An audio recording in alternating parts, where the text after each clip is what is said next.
Social media, you know it's a key strategy for your startup, but sometimes it feels like you're an indentured servant to all the social platforms. You're looking for data and trying to get a deeper understanding of what matters to your customers. That's the underlying purpose of social media, right? Well, our guest and his team built an AI platform that helps make social media actually work for you so you can make the best business decisions for your startup. Stay tuned for the Startup Life Live show. Let's glow, everyone.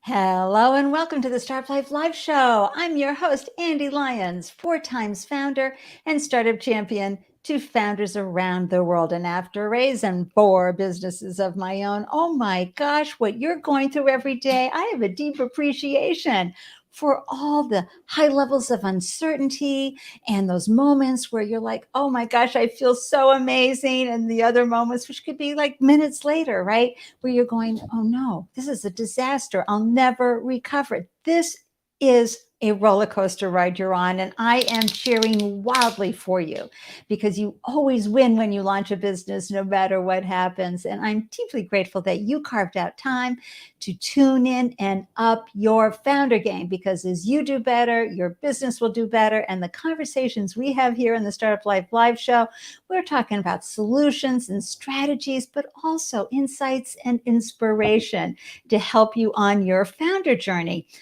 Big yoo-hoo to all the live viewers and a hearty welcome to replay viewers and podcast listeners. I deeply appreciate your time tuning in, and heartfelt thanks for tapping the thumbs up and like buttons from wherever you're watching this video. And podcast listeners, thank you for your star rating and sharing of the show. There are first-time founders around the world who are struggling with their new business right now, and the advice that we share here and the founder peer support that's felt during these conversations can help founders solve a problem they have, and most importantly, stay strong during those dark nights of the soul. So thank you for adding wind to their sails and the show sales with your thumbs up, your likes, your shares, etc. And if you're tuning in via YouTube and you haven't done so already, please subscribe to the channel. And if you want to get a deep dive, and every time I have a new guest, I post a great deep dive on each guest, featured guest for the show, please hop on over and join the Startup Life Live meetup group. This is where you'll find the information that you'll be like, oh my gosh, they're in health tech or biotech or AI or food. I need to know what they're doing. Or maybe the guest has connections that will help you build your social capital. So I'm just suggesting that you get on over there and join the Startup Life Live meetup group. Links are in the show notes. For those female founders who are in the US, if you have a B2B business, whether it's manufacturing, construction, electronics, robotics, AI, or goods and services, there are growth and revenue opportunities you're missing by not becoming certified as a women-owned business. And as we all know, the WBENC, Women's Business Enterprise National Council, is the best and gold standard certifying organization in the US. I have helped dozens of female-owned businesses fill out this form, and it's not an easy form, and I've helped them cross that finish line and get that certificate. So if you're sitting there going, man, I've been wanting to do this, but I haven't, it just overwhelms me every time I see it, please shoot me an email, Ande@andelyons.com. I'm here to help you. And if you're raising capital, I want to do a quick shout out for one of my favorite platforms that helps prepare you, plus gives you peer support. It's Scroobius. It's a human-first fundraising experience. They help you prepare to raise funds, angel, venture, however you're looking at it. It could be equity crowdsourcing. They are amazing, and they will help you, plus provide you with that founder peer support that we all need as founders. Okay, so let's get on with the show. I'm going to introduce you to this amazing guest. That's right. It's the phenomenal, oh so amazing Rhys Ryan. He's the co-founder, CEO, and chief engineer of Ekkobar, an AI solution giving you control over social media so it actually works for your business. Rhys began his career working for Fortune 500 tech companies such as Microsoft, HP, and Tandem. And at these companies, he was able to utilize his degrees in computer science and math to create new computing techniques for cryptography, security, and early-day data science. And over his career, Rhys has created award-winning patented technology that brought audio, video, telephony, natural language processing, and data science into the entertainment world. Oh my gosh, I had to put on my smarty pants ring, I got to tell you, and wear my smarty pants for this conversation. Please join me in welcoming the phenomenal Rhys Ryan. Woo! How you doing, Rhys? I'm good. How are you? I'm so excited that you're Thank you here. for having me. I am too. This will be fun, I hope. Oh, well, you know it will be fun. I mean, someone with your background is amazing. And I know that we're all going to learn so much, but also be fascinated by how did you get here, right? How did you get to this point in life? What, brought you to where you are? And, just this fascination with data. I mean, it's just amazing. Now, folks, I just want you to know that Rhys and I live about, 20, 30 minutes apart here in Massachusetts, right? Yep. Yeah, so he's right around the corner. Please let us know if you're tuning in live where you're hanging out from. And we'll just say a quick hello to one of our favorite folks who is a fan of the show. It's Brent from Ottawa, a diverse person, loyal fan. Disability is innovation. Accessibility should be thought of at the beginning, not at the end. And he's tuning in from Facebook. And Brent, what I really love about you is that you also make us aware, not only that we need to be onboarding folks with disabilities, whether they're invisible, which is neurodiversity, or physical. We need these folks at the table. And it just makes us better as business owners, et cetera. So we're always grateful for your voice. And thank you also for tuning in from Canada. And one of my favorites, it's Talk to Me Guy from Northern California. Richard O, so happy to see you here. Richard O, everybody, is an incredible podcast guy. He will help you launch, build, host, do everything for your podcast. So be sure to connect with him everywhere he glows. All right, Rhys, let's talk about you because your background is so interesting. Now, I know you were called to become an entrepreneur at a certain point, but how did you get into the whole computer science realm? I mean, you have a deep dive and a deep background in this area. I don't know if some might say my background is interesting. I just say it's nuts, right? It's crazy because there's this winding road. But I think that's what makes a great entrepreneur is the ability to have a winding road and continually put together the pieces, evolve, grow, mature, and then finally go, okay, here it is. We've done it. We're successful. I'm out of here. I'm going to sit on the beach the rest of my life now. Oh, if it were so easy. Oh, I wish. And I'm not a sitting on a beach person for more than 10 minutes anyway. But that's a different story. Yeah, but you and I came of age in the 70s, so we have different influences that make us unique because of that. But to be in hardware and then software over the decades is amazing. And you worked at some pretty phenomenal corporations along the way. What do you think you gleaned from those experiences that helped prepare you for entrepreneurship? The easiest answer is to understand mediocrity. Okay, share. Look, when you work at a big company, you're dealing with mediocre people all over the place because it's easy to hide. Right. Versus a startup or a small company, it's harder to hide, right? You don't have the ability to let someone just slide. You either have to succeed or you fail and go, right? Or you succeed and move on. Right. But separate from that, I had the privilege of working for HP, Microsoft, Tandem, AT&T, and I met some incredible people, some absolutely brilliant people, especially when my early days at MCI. I had a boss who has a PhD in nuclear physics and said he sucked at it, so he got into computer science instead. This man was brilliant. He was my mentor, and he said, you work for me for 4 years and I'll guarantee you 10 years of experience. What he didn't express to me was the torture that would go along with working with him. So in my early days, every morning when I got to work, I had a long list of things that was wrong with my code. I had the morning to fix it, the afternoon to write new code, the next morning, and I came in and I had a list. Oh my gosh. I did this day after day. And after a few years of that, he then came in and started giving me brain puzzles in the morning. And he said, you'll know when you're ready to leave me, when you can solve the brain puzzles without thinking about them. Oh That you my can dump them to the back of your mind, do your work, and then when it come in whenever and just give an answer, he goes, that's when you know. Talk And about the teacher showing up in your life when you needed him.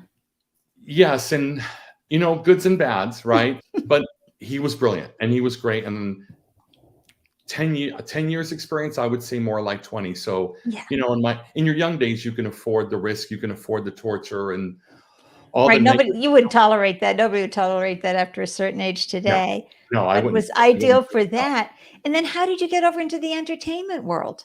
So, after college, when I went to college, by the way, you didn't really get a computer science degree. You got a math degree that happened to have computer science courses. And then luckily the year I graduated, they also came out with a computer science degree. So that's how I ended up with both. Don't ask me calculus because I don't remember any of it. I hated it. It sucked. And I wasn't any good at trigonometry either. I did love algebra, and that will stick with me for the rest of my life. So after working for a number of larger companies, I was in Seattle and I kept thinking, Silicon Valley's just starting out. It's mostly hardware. People kept saying, if you can make it there, you can make it anywhere, right? The Hollywood saying. So I got a job consulting for HP in Silicon Valley, moved down there, did a 6-month project for HP, went and worked for a startup in the music industry, helped design the first digital downloading system. Was that Liquid Audio? Pardon? Was it Liquid Audio? Who did you? Liquid Audio, yep. Which was, we'll call it an experience, and that'll be that. After that company was sold, a gentleman who had worked with them came to me and said, I have a vision to build audio in Java on the internet, so you wouldn't need a plugin. He goes, come join me. So instead of having a Silicon Valley garage, we had a Silicon Valley houseboat. And it was actually up in Marin. So we had our houseboat, which was kind of comical. I met a gentleman named Carl Ludwig, who would become not only a very good friend, but a technical mentor of mine. And, we were building what we were building. And I got an email from Carl saying, I need to be able to help you. You need me. And I thought, who is this guy? Just whatever, delete. And I deleted the email. And 3 days later, I got a 5-page letter from him explaining why I really need to talk to him. And I'm like, okay, anyone who does that much effort, I need to talk to him. And we hired him, and that was that, as they say. So we wrote the audio codec for Java, and we did a few other technologies for the music industry. And we were successful. We survived the crash and sold the company. And that's how I got into music space, where I met a very dear friend of mine, Faith Raphael, who was the first woman executive in the music industry. And if you ever want to talk to someone with stories, oh my. Wow, I can only imagine. Yeah, unbelievable. Which label did she work for? She worked for BMI, EMI, RCA. Oh God, I have to get the other one. Rhino Records and a few others. And she met her husband, Grammy Award-winning songwriter. And oh my God, yeah. Those, if anybody's ever been in the music industry, the stories, and know the challenges for females. Ugh. Yeah, and these are the people that have a gold record in their guest bathroom because it's just no big deal to them. That's how humble they are. So anyway, I wanted to move to LA, get into film and TV, which I did. Found it a little bit harder. Was learning about production, and I was looking at the way they were doing things, and I thought, this is very old school. And so, well, what do? I solve problems. That's who I am, right? Whether you're lost on the street in Salem, Massachusetts, trying to find the haunted house, or trying to figure out how to distribute secure, scripts. So I invented a piece of technology that was bought by a company, and then we grew that business into being the #1 production management system in Hollywood. And that led me on an adventure that I could have only ever imagined I would have. Not only creating a very successful company that, by the way, is still around after 15 years, been sold twice, still #1 in what it does, but I got to go to the Oscars. I got to go to many parties, hang out with celebrities, and I lived the Hollywood lifestyle. And for someone growing up like I did, without much money and having to put myself through school and not a lot of family support, it was a dream come true. I love that for you. And you coded your way to those opportunities. And, we have to go back to your MCI days and to where you were tortured, but it also gave you the confidence so that each step along the way, whether it was with music or film, you were able to solve their problems in a data-driven way, in a machine learning way that they probably hadn't thought of. And meanwhile, what a great success story and what a great experience for you. Because having lived in a little bit on the outskirts of some of those Hollywood scenes myself, you do feel when you've come from another location, you do feel like you're in a movie, like you're watching all of this go on around you, right? Yeah, I mean, I tell people you haven't lived until you stepped on Sigourney Weaver's dress at the carpet at the Oscars. Not everybody can tell that story. I love I hope not either.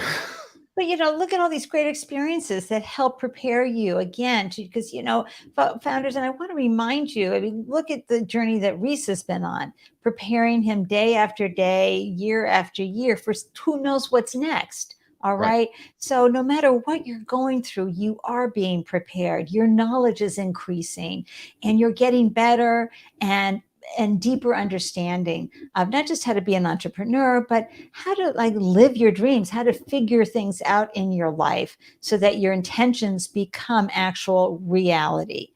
And so now you've had some entrepreneurial experiences along the way, and you've gone back to work with people for others as well, right? Mm-hmm.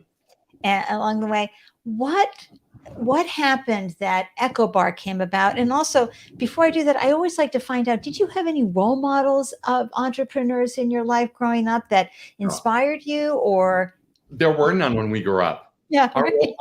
My role model growing up was Karen Carpenter and the Astronauts. So go figure. How did that play into it, right? But no, let me just sit with that, okay, for everybody who comes from our generation. Karen Carpenter and astronauts were our role models. Yep. I got to tell you, that's the truth. And so, you have the ingredient, the common ingredient that is, I don't want to use the word common, but the extraordinary recipe ingredient that so many founders have and bring to the table, which is the love of solving problems. Mm-hmm. And so here you were, you felt another problem needed to be solved, and you were called again to launch a business. Talk a little bit about Ekkobar. How did that idea come about? How did the vision for it come about? And more importantly, and folks, I talk about this in every show, I'd like to find out, why is this a North Star for each of the founders I interview? Because that's what gets you out of bed, is that deep passion, no matter what, that you are solving a problem that will help folks.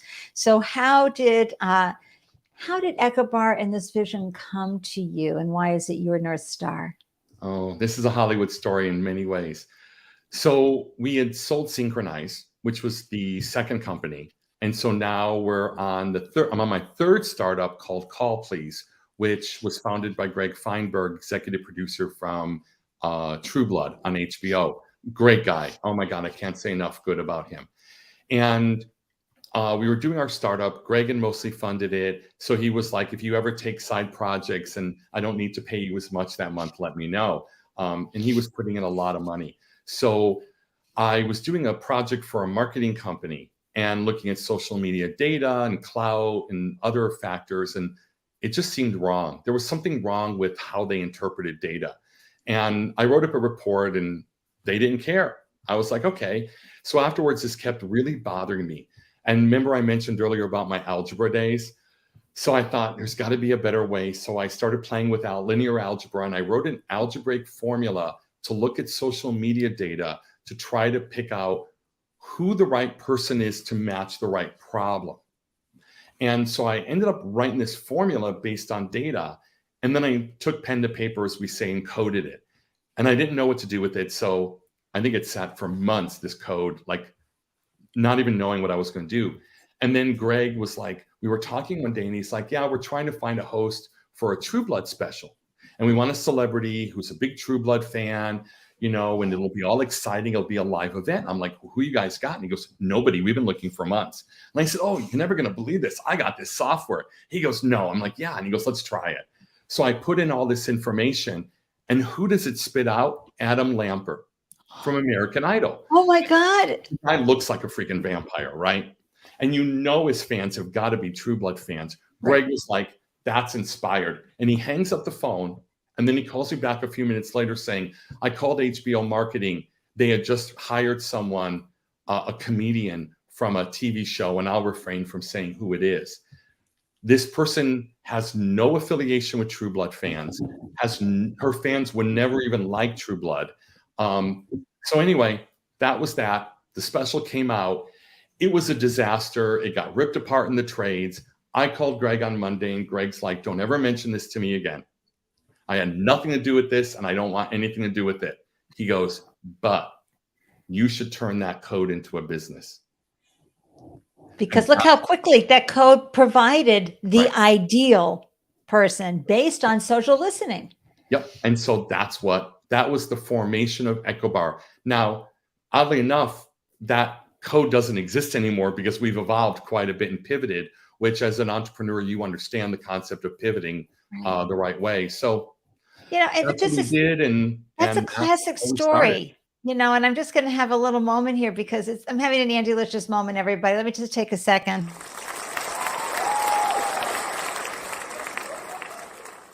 How many times have we heard on the show, right? This person was doing one thing and provided something and nobody wanted it, but they knew it had something or someone else told them. I love this story, Rhys, that, a code that you tried to make or that worked for someone else. And now you're like, okay, this is really lighting me up. So now you're like, okay, how do I take this deeper?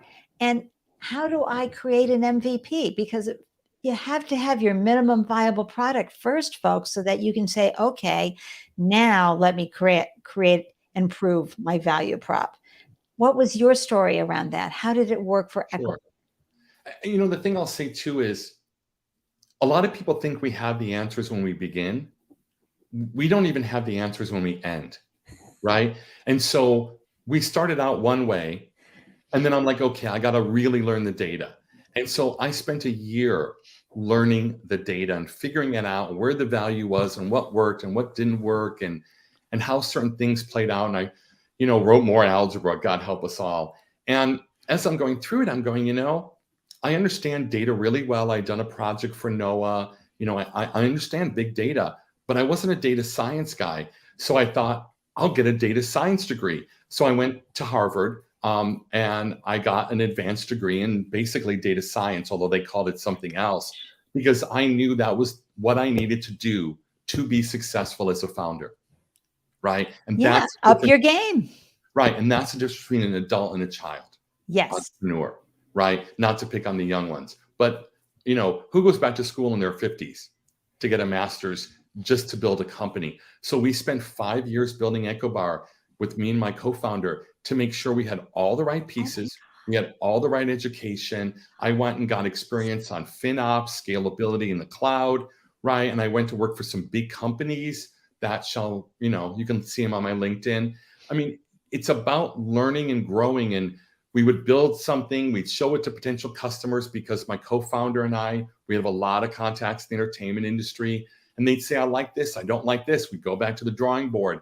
And we kept thinking, we knew social media was the answer, but we kept thinking it was the end. And what we learned is it's the beginning, right? It's not, analytics is about a bunch of numbers and what we put out there to people, right? And what posts and what do we want to say? That's not what Ekkobar does. What we do is we use social media as a data set to understand the conversation, the people posting it, the words, the imagery, the demographics. We bring all that information in. We understand the conversation at a deep level, and then we help you make business decisions. It's not about what posts to put out. We're not doing that. We're about telling you, hey, you need to do this or you need to do that. And every one of our trials with massive, big companies, right? Big financial companies, sports companies, entertainment companies, every trial, we have been able to answer business questions worth millions of dollars within 5 minutes of using our software. Oh my gosh. Oh my gosh. Well, so first of all, hello, big clap for you on that. But also the fact that I founders take this in 5 years, Rhys and his co-founder have spent working, building, testing, getting feedback, all of that. So that every time you're sitting there going, oh, I should be further along, put that in the trash, right? Doesn't it? It takes time, right, Rhys? It takes time, it takes effort, it takes fortitude, it takes grit, it takes a lot of food, a lot of walking, it takes a lot of everything, because this is hard. And what we're doing is especially hard because of AI. And please understand, we're not generative AI, we're not ChatGPT, we're predictive AI. And we've built most of our AI ourselves.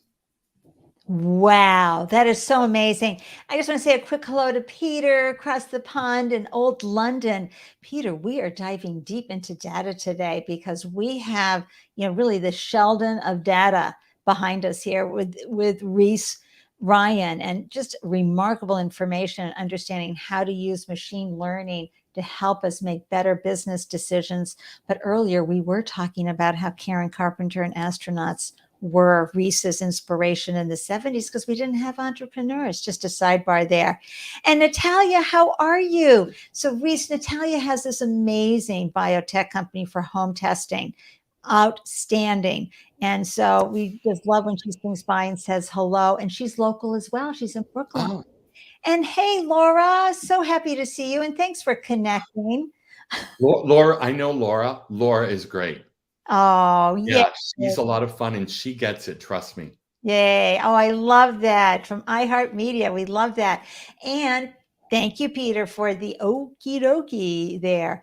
So Rhys, this is extraordinary because we get trained, and I say this a lot too about social media. I feel like we're all indentured servants to the platforms because we're being told how to frame up our posts, how to do this to get more traction. Folks, you know that most of the traction you get on social media will be vanity, okay? Very little is actually converted into customers. And so what I'm sensing is that Ekkobar is helping companies take this information through listening and observing and grabbing the data points. So not only do they better understand their customers, but they can reach them and create engagement and conversion and acquisition. Do I have a little bit of that right? Yes, I did wear my smarty pants today, everybody. Yeah, so it is one way, but it sort of depends. Like we worked with a TV show and the PR group and the agency who did the PR, and they spent a lot of money on PR, and no one knew if the PR worked. And we went in and said, okay, let me show you. And we showed them what worked and what didn't work and what to fix in season 2. But I actually want to talk a moment about Bud Light. And thank you. And the first thing I'll say, and I tell people, is I am not here to make a moral judgment about what they did. That's not my business. My business is to help them make better business decisions. So Bud Light wants to give the cans with the faces of the transgender person to the person, right? Now, Bud Light has a very specific demographic. And I think we can all pretty much imagine what that demographic is. So it isn't about what Bud Light did, whether it was right or wrong. It was about the way they went about it. And when you're going to do something like this, especially when we're in a controversial time with wokeness and transgender and LGBTQ issues, you need to do your research, right? And unfortunately, they didn't do their research. If they would have been using Ekkobar, what we would have done is we would have looked at social media. We would have looked at how LGBTQ issues were talked about in relationship with Bud Light as a brand. And from there, we could have helped them understand not only the kinds of people talking and their demographics, but what they're talking about.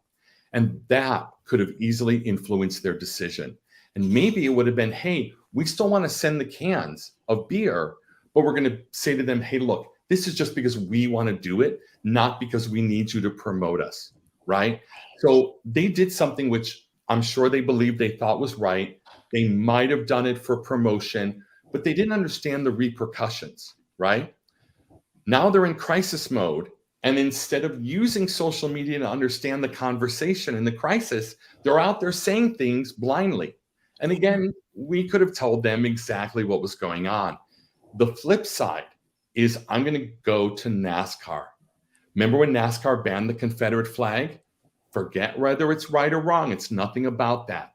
They took a risk, right? They weren't selling tickets yet. They were months away. They didn't know. One of the AI technologies we created was what we call the for and against technology. So not using sentiment, but actually using understanding fake news models and for and against, we can tell you whether people are for or against a stance. And with it, we showed NASCAR that 71% of their fans on social media were for banning the flag. And this was 3 months before they ever sold a ticket for the season. They had nothing to worry about. Social media is a data source, just like retail data, customer care data, and other data that helps you make business decisions. We're not about writing the post. We're about helping you make and protect your bottom line. Woo! Soundbite there, everybody. That's an outstanding quote, founder extraordinaire. Thank you for that insight. And thank you for those stories, because it really helps us better understand how your platform, how your AI solution is helping businesses step forward in the best way and make the best decisions so that they're not spending a ton of money putting out fires. They're welcoming new customers. They're delighting existing customers through understanding who these customers really are instead of going out into the world blindly. Thank you for that, Rhys. Of course. And so as you've gone along, improved your value prop, what is, where are you at today with Ekkobar? Because, you've had the 5 years, you've been getting your feedback. Where is the business today? We're in launch mode. Okay. Right. I think you always say you're in fundraising mode. It never ends as much as you hate it. So we're in launch mode, and we're in discussions with a number of large companies to use us. I'm reached out to some of our past friends. One I'll mention, Lyons. He produced Breaking Bad. No relation. Stu is great guy. One of the nicest producers I've ever met. And I'm like, can you help us meet people? He's like, sure. And so we took a look at the platform. He loved it. He's actually been helping us write marketing material that we can send to talent agents and others in Hollywood so we can craft the right message, because you've got to craft the right message. One size does not fit all. And, will you work with who you're talking to? Will you work with political groups or individuals as well? I mean, you talk about crafting messages, right? Politics is the ultimate. We're dealing with a local politician here. Great people. Really enjoy working with them. I'm not going to mention who, although we are allowed to mention it, but we'll keep that private at the moment. And they've given us great feedback, great feature feedback already. But what was great was we logged in for the first time. The head of strategic communications, and I know that's not quite his right title, so I apologize. He first page he looked at, first button he hit, he saw the results. He goes, "Oh, I didn't know that." Bam. Right there. I didn't know that is music to your ears, right? Absolutely. And I look forward to working with them, because the people working, they're very smart, they're very insightful, and they will help us build a better platform so we can serve more people, answer more questions, and do better business. Oh, outstanding. And so, speaking of funding, how have you funded Ekkobar all these years? I know you've been working, which is great. Folks, side hustles are wonderful. And you were getting paid to learn, for crying out loud. So, what you were doing for companies, you were able to apply to Ekkobar. How else have you funded Ekkobar? Friends and family. Yep. Advisors, and there's a couple I like to mention, because one of the things we talk about is raising a family. And I never had the privilege of having children, but I was a foster parent, always to teenage boys for some strange reason. Anyone who knows who's raised teenage boys like you have know it's not an easy picnic. But early on, I was working on Ekkobar, and I gave a talk at an accelerator, and two gentlemen, Bob Nelson and Terry Bentley, came up to me, and they said, "We have no idea what you said, but we get you and we want to advise you. And we've been together about 5 years. Oh, that's And wonderful. there's no way I could be where I am without them. And Oh, they're incredible mentors and advisors. They're investors now. And you want to talk about another being tortured for year after year.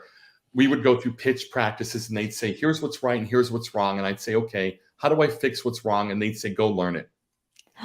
oh, I'm like, can you not just give me an answer? They're like, no, you need to learn. And they've taught me how to build financials and models and all kinds of information that you just can't get anywhere. And these brilliant men have been by my side. And another gentleman, Robert Mayer, who happens to own the largest cut fresh flour company in the country, was an early investor. oh, yay. He's been an advisor, and I have many others. And throughout this family, right, we've gotten, people who have invested, who've donated time. A friend in my Harvard program, another remarkable human being named Devlin, he's helped out. And, we brought in a full-time employee, Mickey, over a year ago. She just came out of her training program to learn coding. She was a drummer, so I knew she knew math and logic. And Absolutely.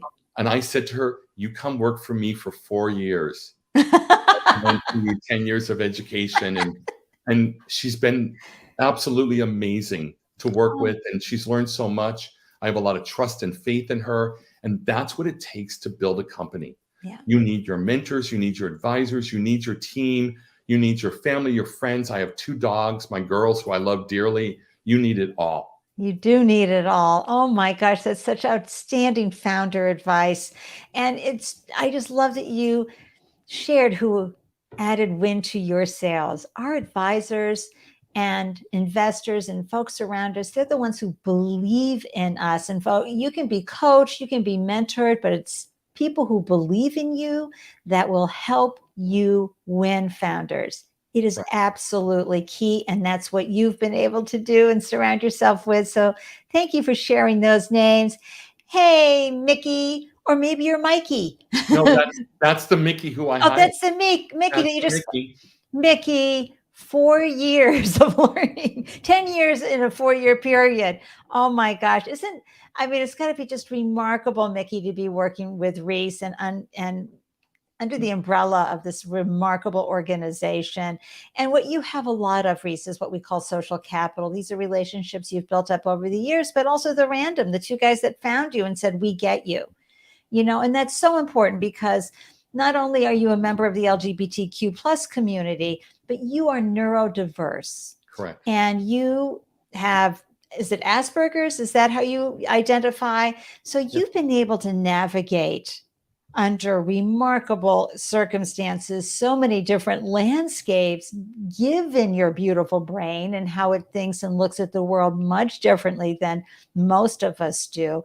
Talk about how that has been and how you've practiced self-care along the way to make sure that you didn't, crawl away and never come back to us. It's so important that you're here.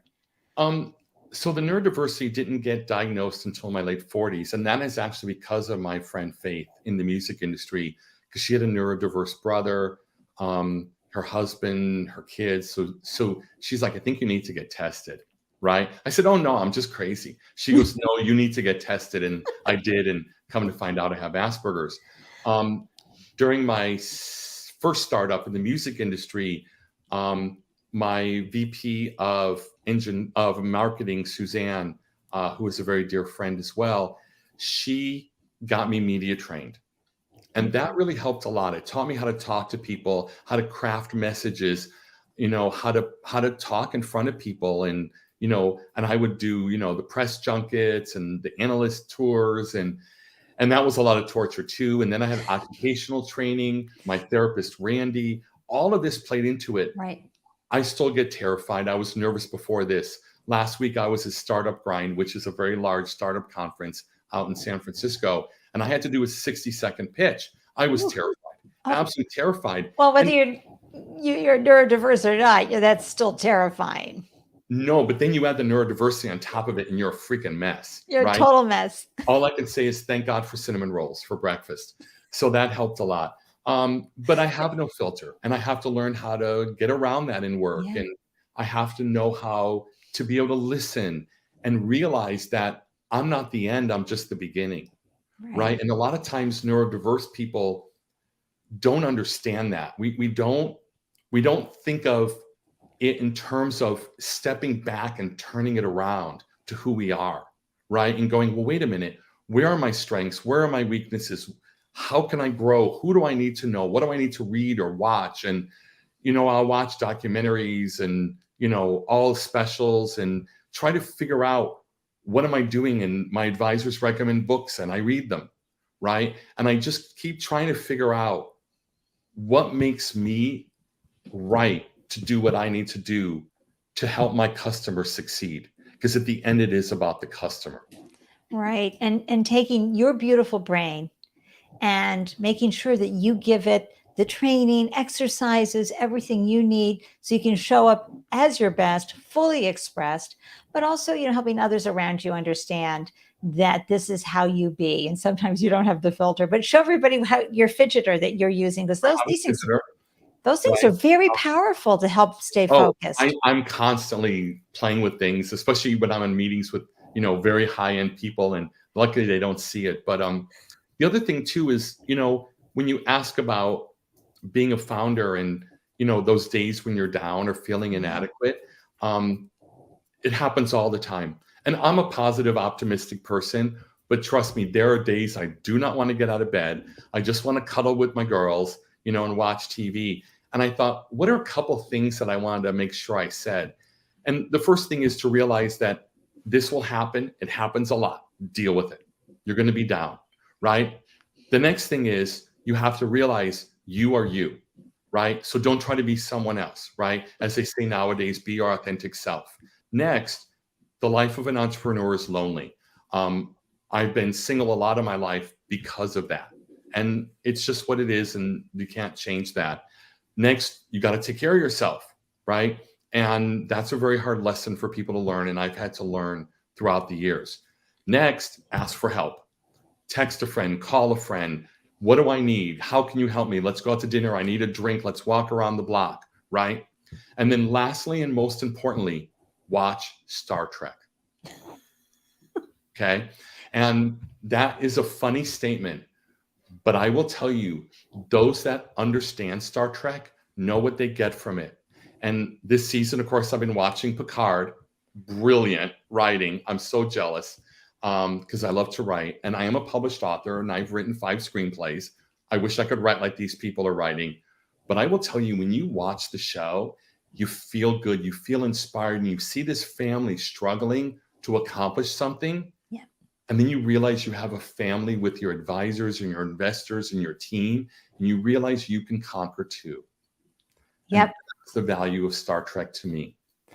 I love that analogy, something fierce. Seriously. And what you just described and what we all know about Star Trek from the beginning days of the TV show to today is that they solve big, hairy problems that come their way. Sometimes scary looking things that have a lot of hair as well. But it's, they get together and everybody comes with their quirks, they comes with their gifts, but they come as a team and they keep coming back to, we can solve this problem. And that is startup life.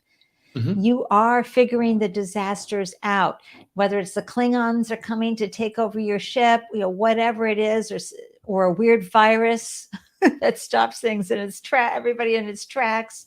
You overcome those really difficult times. And here's what I'll say. Ekkobar is a Star Trek term. Is? Yeah. We searched for my co-founder, who, if I talk too much about her, I think I'll just cry. Yeah. Because I love her to death. She's a brilliant person and a total sweet person. And we worked together for 15 years. Wow. So we were looking for over a year for a name, and we came up with some of the worst names you could ever imagine. I was watching Hogan's Heroes one day, and I came up with a name from the show. And I'm like, wow, that's really bad. And then we were frustrated. It was Saturday night. It was 11 o'clock. I put on one of my favorite Star Trek movies, number 6, The Undiscovered Country. And I'm watching it, and I had some sangria and I had some popcorn and I'm feeling good. And right near the end, they're fighting the Klingons and Spock and McCoy, who don't get along on the show, right? But they do, but they don't. You know, they're building that torpedo, and Spock said, connecting Ekkobars. Bang. Boom. I knew it. I knew it immediately. I felt it in my body. I paused it, went online, checked the domain. It wasn't taken. Of course, I changed the ECH to EKK, bought the domain immediately, made phone calls, sent email. I said, I got it. And I know this is the right name. Oh, that's a beautiful feeling, isn't it, founders? Congratulations and bravo. Hey, Richard O has a great question. Rhys, he's asking, how big does an organization need to work with Ekkobar? It needs to be big enough. Now, here's what I'll say. We focus on entertainment, sports, politics, and fintech, right? Those are our markets. Why? Well, entertainment, sports, and politics alone generates more than 70% of social media.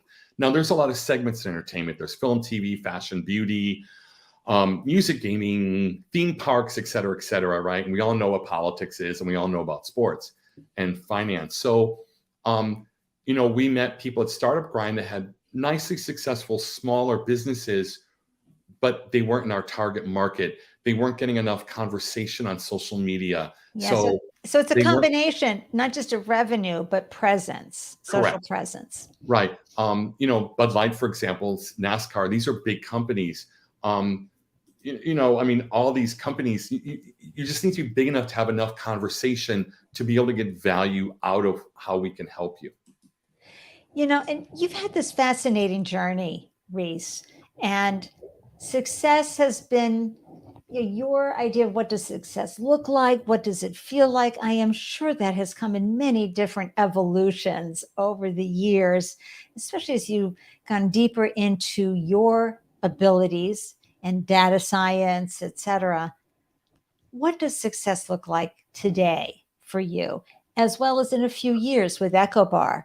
And I'm also curious as to how you're measuring it, because so often founders get stuck using other folks' measuring devices for their success instead of listening to what's right for them and their company and their customers. So, a couple of points here. First, I've had a good life. I can go to my deathbed knowing I have lived a life. Oh boy, that is for sure. And I'm better going out than I came in. Yeah. So to me, I'm already successful. That's my only measurement of success. Have I contributed to the world and society in a positive way? That being said, money doesn't suck. And if any entrepreneur says I'm not in it and I don't want to make money, they're lying to you. Totally. Money. And not because I want to be rich. I don't need to be rich. I like driving my RAV4 with the back for the dogs, right? So I don't get dog hair in the front. I don't need a mansion to be happy. Okay. My goal is to be successful financially so I can go create summer-long camps for teenagers with Asperger's so they can learn how to live their life better and more fully. That would be a successful measurement. The other thing is that I want to go to Antarctica and I want to play with penguins on an iceberg. There we go. See that these are great intentions. They are, but to me, whether we sell for this number, that number, or get this customer or that customer, none of that is about success. It's all a journey. Success is a destination. It absolutely I've already had my destination. And right? I love, you know, and this is, I don't know, Richard O, can we put this on a pillow, stitch that on a pillow? Let's just say it's stitch that pillow on a pillow.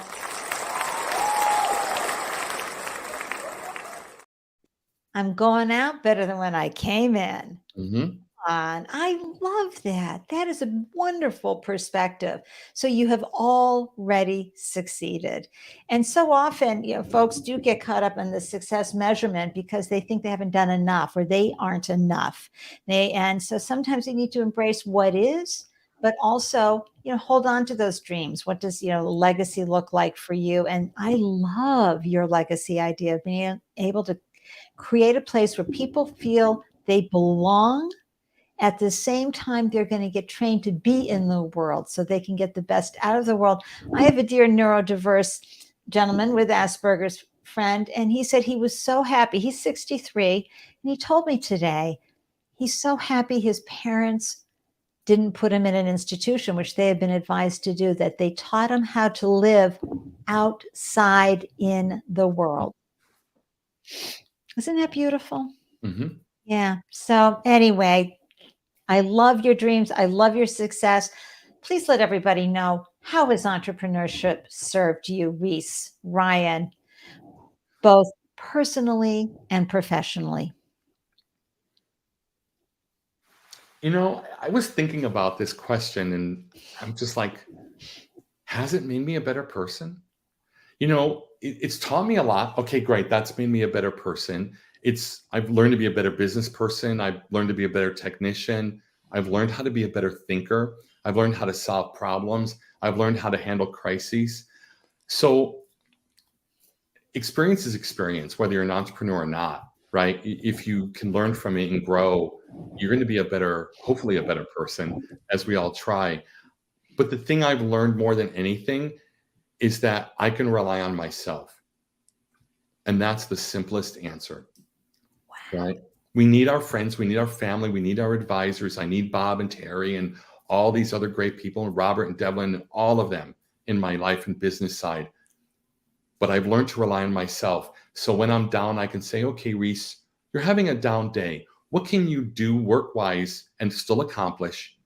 And then what can you do personally to be okay, right? Knowing that tomorrow's going to be better.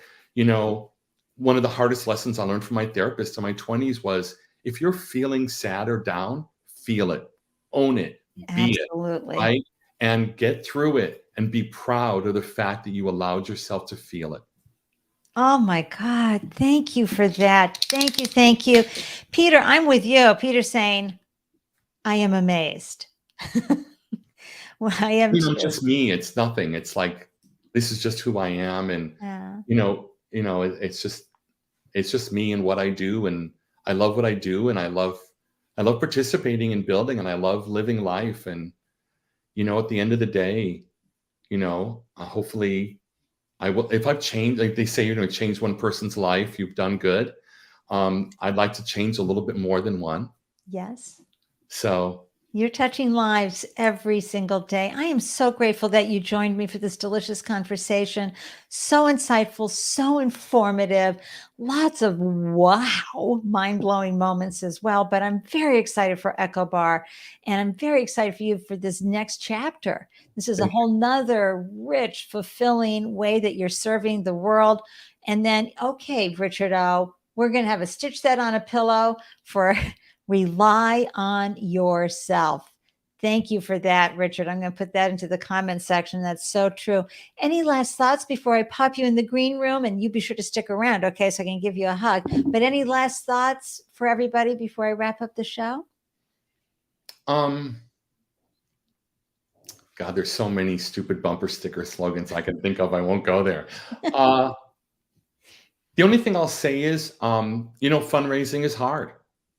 Right? I've been blessed with friends and family. Well, mostly friends and advisors, no family. Because I don't really have a family anymore. But fundraising is hard. So for those of you out there that have angel rounds or angels or, are seed investors, VCs, come talk to me, right? I'm not a 25-year-old. I'm not going to sit there and blow your money, and I'm not going to waste your money, and I'm not going to buy a boat or a plane or a car. Right?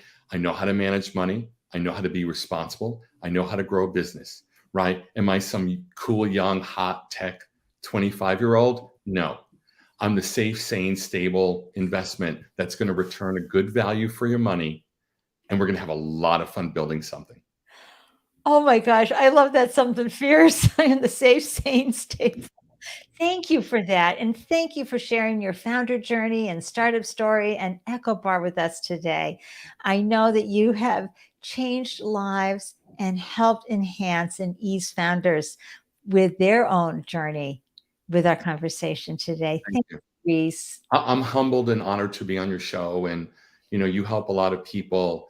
I know more than more than I know, and more than they know. And, we live in a world where we need to be spreading positivity, love, and honor and respect.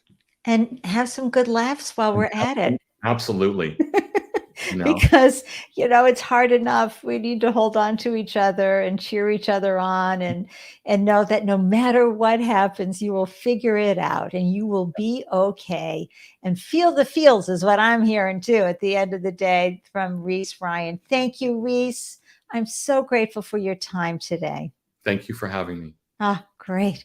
Oh my gosh, you guys, from Karen Carpenter and astronauts to data science to relying on yourself. Incredible. The Bud Light story, the True Blood, everything. We went all the way today on the show. I'm so grateful for what we learned. And kindness, Richard O. You're absolutely right. Kindness. Oh my gosh, kindness and some compassion out there. I want to share with you who's coming on the show next. We're going to be chatting with the phenomenal female founder, because it's Fab Female Founder Friday on April 21st at 12 p.m. ET. We're chatting with Tiffany Townsend, the founder of Ship Black, a logistics supercenter focused on serving Black-owned e-commerce businesses. And you'll learn how she turned a dream. I mean, she was a postal worker, okay? But this was a dream of hers to turn and build a thriving, high-quality and efficient fulfillment center that promotes and supports Black-owned businesses, but also provides guidance and education. And she's leading and doing such a phenomenal job, as she always likes to say. Ship is happening.